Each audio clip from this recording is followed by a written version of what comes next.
மற்றொரு செய்தியை பார்த்து கொண்டிருக்கிறோம். சிவகங்கையில் காவலர் மற்றும் பெண்களிடையே மோதல் ஏற்பட்டிருக்கிறது. பழ வியாபாரி மீது பொய் வழக்கு போடுவதாக பெண்கள் குற்றம் சாட்டி காவலர் மற்றும் பெண்களுக்கிடையே மோதலானது உருவாகி இருக்கிறது. இது தொடர்பான விவரங்களோடு செய்தியாளர் சந்திரமோகன் இணைப்பில் இருக்கீங்க. என்ன நடந்தது? முழு விவரம். வணக்கம் கனிமொழி. தற்போது சிவகங்கை மாவட்டம் காரைக்குடி பழைய பேருந்து நிலையம் அருகே உள்ள சேர்வார் ஊர்னி பகுதியைச் சேர்ந்தவர் 20 வயதான மனோஜ். இவர் அப்பகுதியில் வாகனம் மூலம் பழ வியாபாரம் செய்து வருகிறார். இவரது தந்தை இறந்துவிட்ட நிலையில் தற்போது தாயுடன் வசித்து வருகிறார். இவர் மீது காவல்துறையினர் பல்வேறு விதமான பொய் வழக்குகள் போடப்படுவதாக கூறப்படுகிறது. இந்நிலையில் இவர் இன்று வீட்டுக்கு அருகில் வண்டியில் பழங்களை விற்பனை செய்து கொண்டிருந்த பொழுது சீருடை அணியாமல் வந்த 2 காவலர்கள் அவரை காவல் நிலையம் வருமாறு அழைத்துள்ளனர்.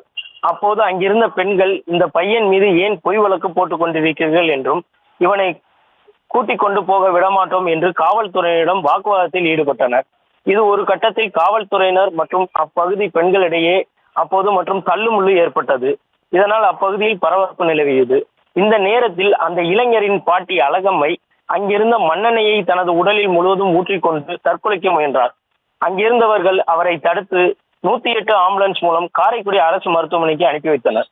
தற்போது அவர் அவசர சிகிச்சை பிரிவில் அனுமதிக்கப்பட்டு சிகிச்சை பெற்று வருகிறார். காவல்துறைக்கும் பெண்களுக்கும் இடையே ஏற்பட்ட தள்ளுமுள்ளு இப்பகுதியில் பெரும் பரபரப்பை ஏற்படுத்தியுள்ளது. கனிமொழி,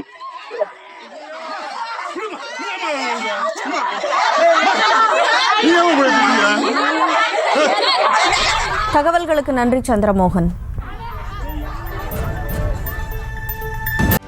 செய்திகளை உடனுக்குடனும் துல்லியமாகவும் தெரிந்து கொள்ள சப்ஸ்கிரைப் பண்ணுங்க.